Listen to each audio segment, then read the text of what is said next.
saudara-saudara bekerja mati-matian untuk PSI, saya pun akan bekerja keras, bekerja mati-matian untuk PSI.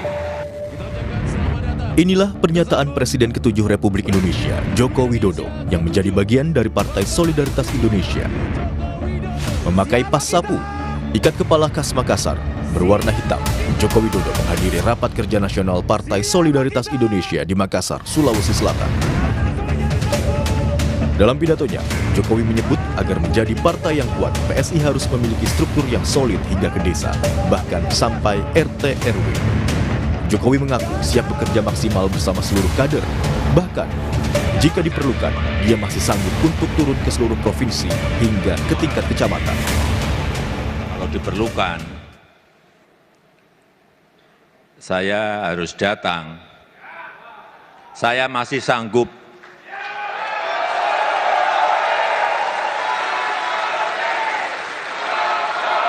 Saya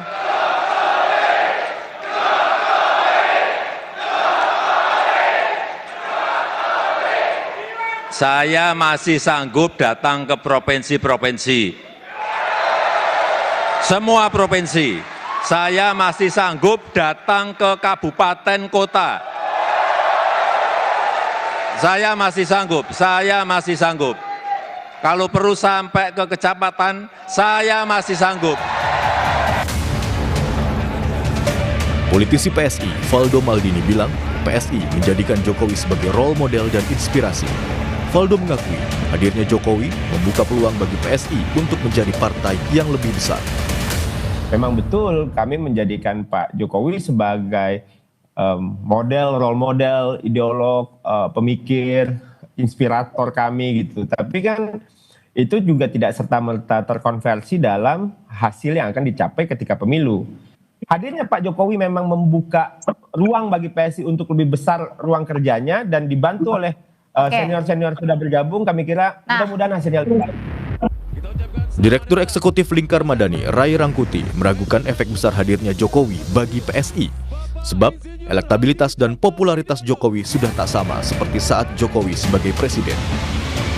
Jadi kalau kita lihat tradisinya di Indonesia, orang yang berkuasa dengan partainya, itu bisa melaju gitu. Nah, masalahnya adalah 2009 itu Pak Jokowi jelas tidak dia berkuasa. Dan apakah elektabilitas, popularitas Pak Jokowi masih bisa digadang-gadang untuk terus ya katakanlah membackup PSI kuat di akan datang? Saya agak ragu. Kenapa ragu gitu? Bahkan ketika Pak Jokowi sedang berkuasa pun PSI-nya nggak sampai 3% gitu loh. Apakah kehadiran Jokowi akan memberikan dampak besar bagi PSI? Partai yang dipimpin oleh putra bungsunya tersebut? Tim Liputan, Kompas TV.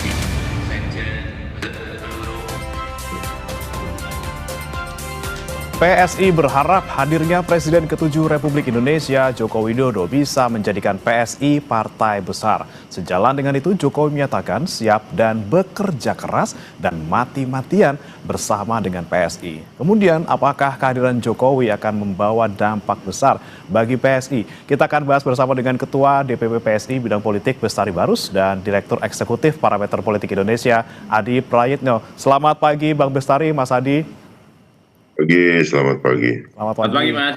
Ya, Bang Bestari, kemarin kita saksikan bersama-sama ya, Pak Jokowi memberikan motivasi gitu ya sebagai Presiden ke-7 Republik Indonesia, menyinggung soal banyak akan bergabung lagi nih dari tokoh nasional, tokoh daerah, sampai kabupaten ini akan ke PSI. Kemarin diperkenalkan juga beberapa tokoh yang resmi bergabung ke PSI gitu ya, beberapa di antaranya juga ini dari partainya Bang Bestari sebelumnya gitu, Bang Bestari. Apakah ada bocoran lagi nih? Apakah kira-kira dari partainya Bang Bestari yang sebelumnya bakal banyak yang gabung lagi nih, Bang? Ya, saya kira kemarin itu awalan saja ya, bahwa beberapa yang kemudian dijaketkan dari berbagai macam ya asal partai politik. Dan saya kira ada satu yang istimewa ya, sementara ini Bung Rusdi Mase yang masih aktif sebagai anggota DPR, bahkan kemudian menyatakan bergabung. Nah ini saya kira satu dari 15 sampai 20 lagi yang akan bergabung gitu ya. Sampai 20 nih Bang Bestari. Bahkan mungkin lebih kali ya.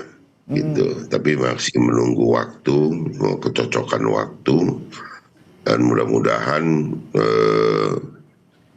ini memperkuat keberadaan Partai Solidaritas Indonesia di belantika politik nasional gitu. Oke, Bang Bestari, ini kan lagi-lagi Pak Jokowi kemarin bilang bahwa akan bekerja keras gitu ya, kemudian juga dalam tanda kutip bakal bisa bergabung untuk sama-sama lah sampai ke RT, sampai ke RW untuk bisa memperkuat jaringan PSI gitu ya. Nah, dari mungkin teman-teman Bang Bestari yang dari partai sebelumnya yang tadi akan bergabung gitu ya, ini benar-benar yakin sekali memang sosok Pak Jokowi ini bisa membuat PSI lebih besar. Ya, harapan kita seperti itu, dan itu bukan sekedar harapan, tapi begini, bahwa banyak yang mengatakan PSI ini pada waktu Pak Jokowi masih jadi presiden saja tidak lolos threshold gitu. Namun mereka tidak melihat sebetulnya bahwa pada waktu itu Pak Jokowi sama sekali tidak pernah mengendorse PSI. Maka khalayak itu melihat dan meyakini bahwa Pak Jokowi masih di partai yang lama. Kan begitu. Nah, dengan kemudian ini yang sudah kedua kali Pak Jokowi mengatakan hal yang hampir sama gitu ya, akan bekerja keras, mati-matian begitu ya. Itu untuk PSI itu sudah kedua kali diucapkan, dan yang pertama itu kan di Kongres PSI, yang kedua di Rakernas 1 Makassar ini. Saya masih di Makassar. Nah, ini mengkonfirmasi gitu loh bahwa Pak Jokowi betul-betul serius, dan ini juga menjadi satu masukan ya bagi masyarakat pendukung Pak Jokowi dulu yang masih berpikir pada bahwa Pak Jokowi itu masih ada di partai yang lama. Nanti kita lihat di 2029 efeknya, approval ratingnya masih sangat tinggi Pak Jokowi, dan pernyataan yang disampaikan Pak Jokowi berulang sudah 2 kali ini pasti menjadi masukan yang sangat-sangat mencerahkan bagi seluruh pendukung Pak Jokowi kala beliau menjadi presiden gitu. Nah, itu menjadi salah satu hal yang menggembirakan bagi kami. Beliau mengulang lagi perkataannya, dan ini kami sampaikan ke seluruh pelosok Indonesia.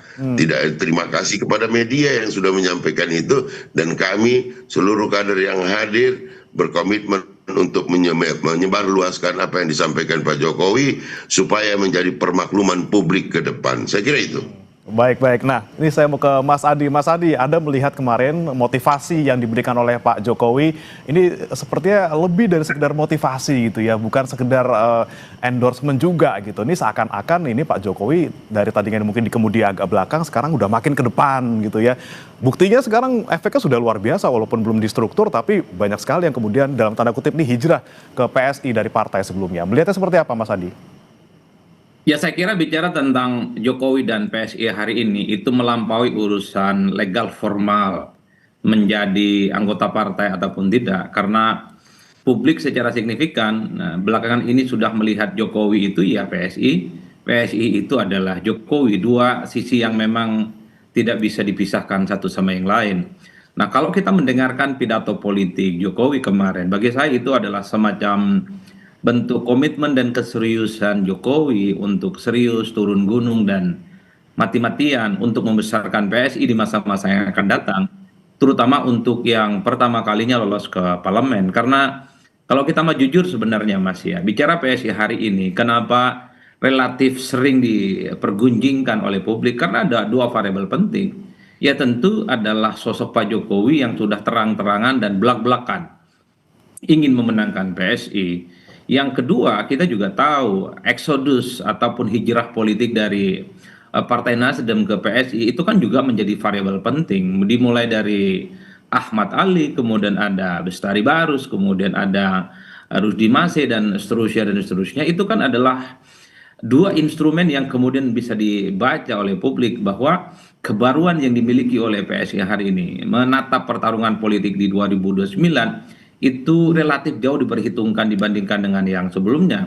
Mungkin PSI masa lampau ketika tidak lolos ke parlemen itu kan dibaca oleh publik ini hanya sebatas partai anak muda, lebih banyak main di medsos, wacana yang kemudian hanya menimbulkan kegaduhan di ruang publik. Tapi ketika Jokowi bergabung, kemudian ada Bestari Barus, kemudian Ahmad Ali dan Rusdi Masih, ini kan menjelaskan bahwa berpartai itu bukan hanya membangun narasi dan besar di media sosial, tapi membangun networking dan jejaring-jejaring yang kemudian bisa dikapitalisasi sebagai sumber daya ekonomi politik kepentingan bagaimana membesarkan partai ini. Itulah yang saya sebutkan. Per hari ini tentu dengan kemarin rakernasnya PSI di Makassar tentu saja. Ini kan sebenarnya adalah untuk mensublim bagaimana PSI itu meyakinkan langkah politik mereka menghadapi pertarungan-pertarungan politik, khususnya untuk yang pertama kalinya lolos ke parlemen. Jadi inilah yang kemudian dianasir-anasir penting.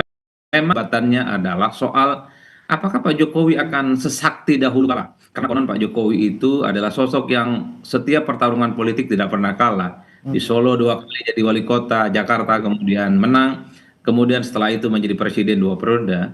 Kan banyak publik yang bertanya-tanya apakah kesaktian ini akan kembali bisa ditularkan setelah Jokowi all out, berkomitmen dan berjanji untuk memenangkan PSI setelah Pak Jokowi tak lagi menjadi presiden. Kan itu pertanyaan pentingnya. Ada satu keyakinan, tentu salah satu keyakinan ini diyakini oleh kawan-kawan PSI dan Bang Bestari Barus, ya Jokowi masih sakti mandraguna sekalipun tidak lagi bersama dengan PDIP dan tidak lagi menjadi bagian dari pemerintahan sebagai presiden.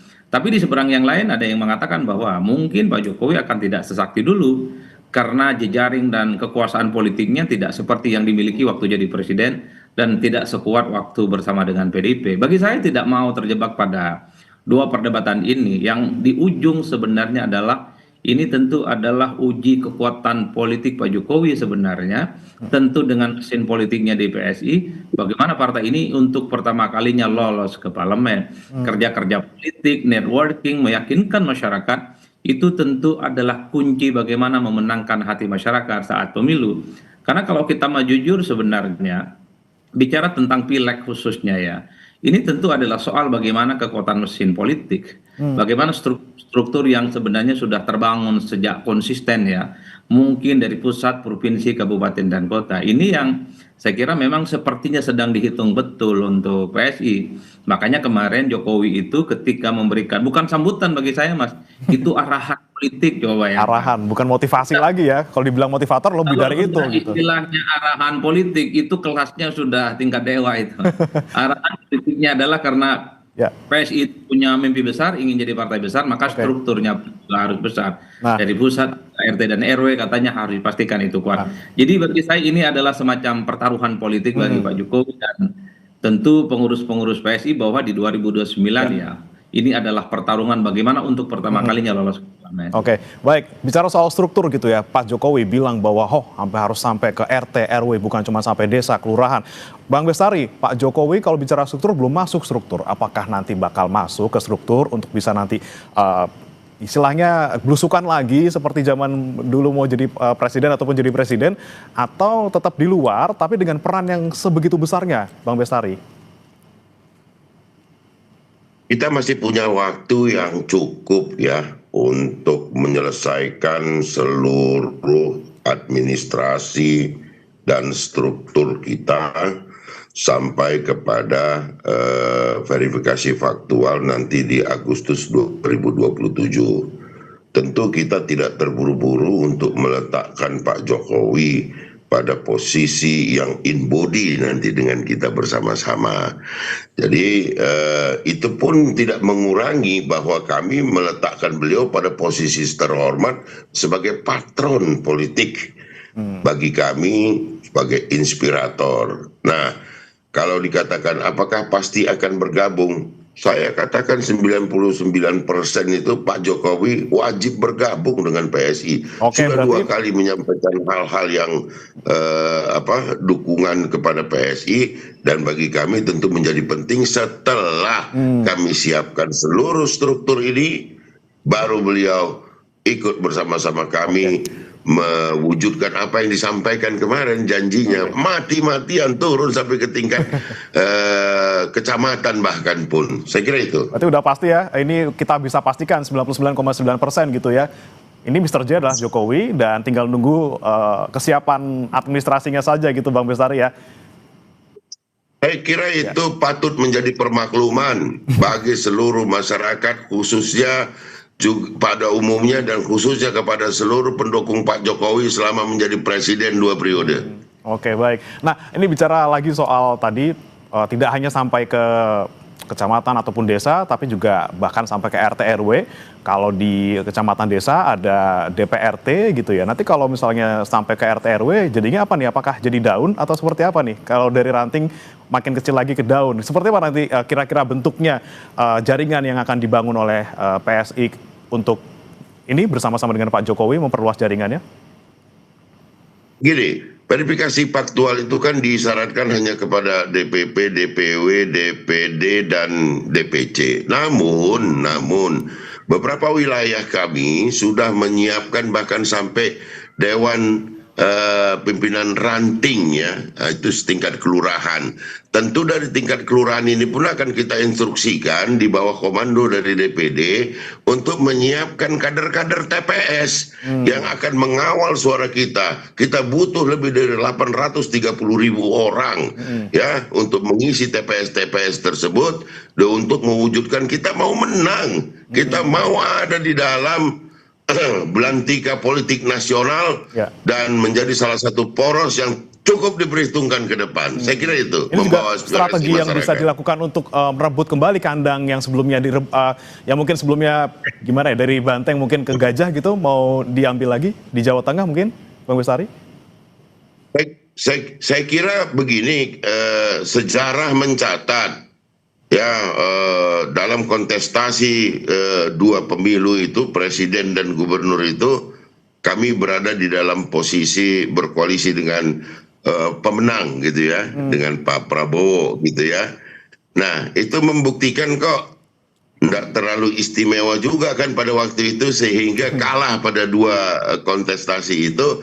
Artinya ada ceruk yang bisa kami ambil di sana ya. Kalau mungkin pada hari nanti di 2009 ini kandangnya masih kecil-kecil, di 2034 kita akan kuasai itu.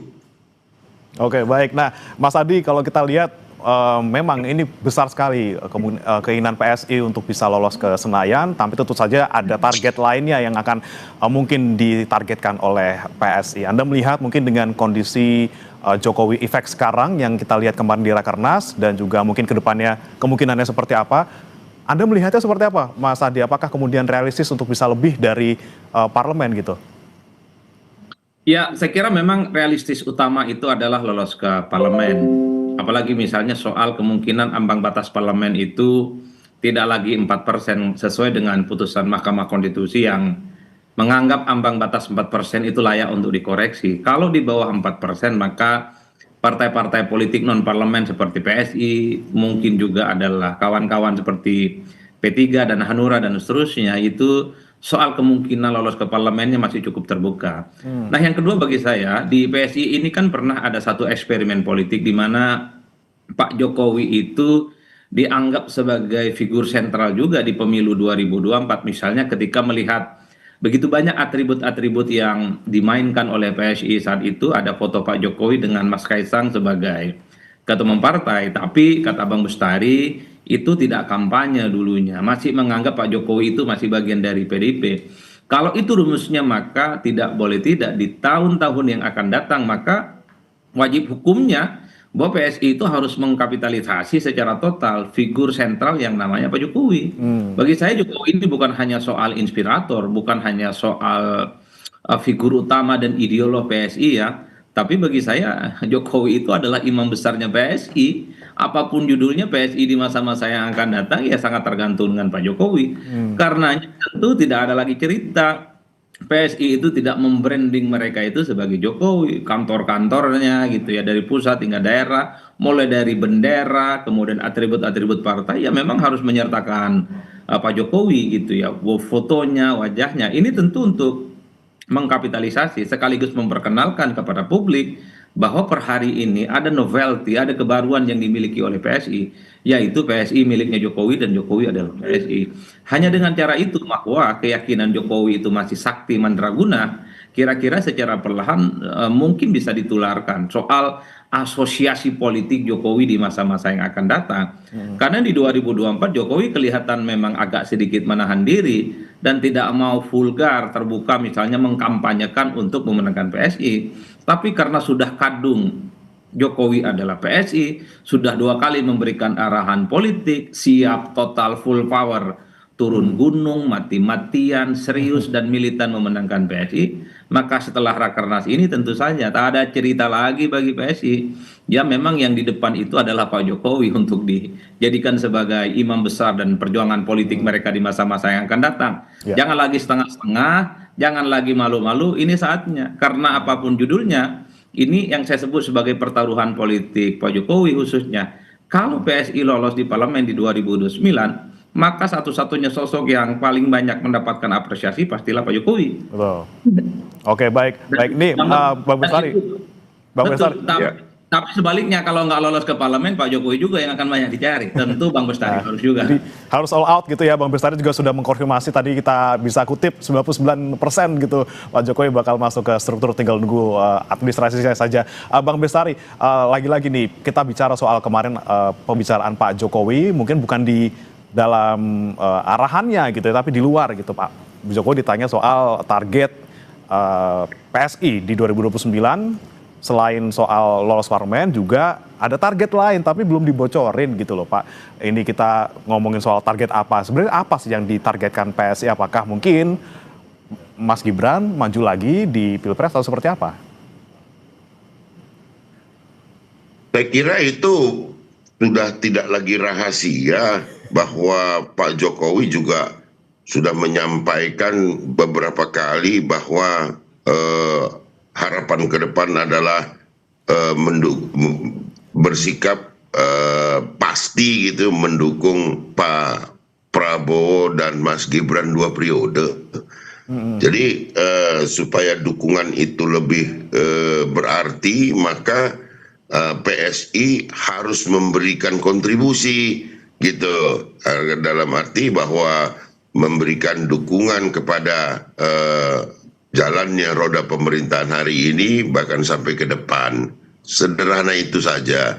Kalau untuk di parlemen kita kemarin menggedor dengan mengisyaratkan bahwa kita akan persiapkan sampai dengan pelaksanaan nanti pemilu nanti dengan 10 juta anggota yang diharapkan ini bisa kali 2 gitu kan. Kalau 1 bawa 1 kali 2, saya kira ini akan berada pada posisi yang bisa pada 3 atau 4 besar ke depannya. Itu saja harapan kita. Oke, masih ada 3 tahun ke depan, ini PSI sudah mulai dari awal, udah ngeset track gitu ya.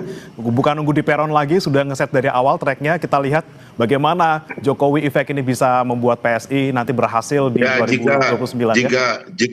Jika kemarin Anda hadir dan melihat bagaimana kami melaksanakan Rakernas, maka standarnya adalah sudah menyamai seluruh partai yang sudah berada di parlemen. Baik, luar biasa. Kita nantikan Bang Bestari. 2.500 peserta dari seluruh Indonesia. Jadi kalau saya membaca target PSI itu sederhana, lolos ke parlemen, majukan Gibran sebagai calon wakilnya Pak Prabowo. Yang ketiga, sekalinya lolos ke parlemen harus bisa di atas Nasdem. Itu melihat suasana hatinya Pak Bestari. Oke, target yang besar luar biasa. Kita lagi-lagi nantikan nanti di 2029 seperti apa. Terima kasih Bang Bestari Barus, Ketua DPP PSI bidang politik, dan juga Mas Adi Praetno, Direktur Eksekutif Parameter Politik Indonesia, sudah bergabung bersama kami di Sapa Indonesia Pagi. Selamat pagi. Selamat pagi Mas.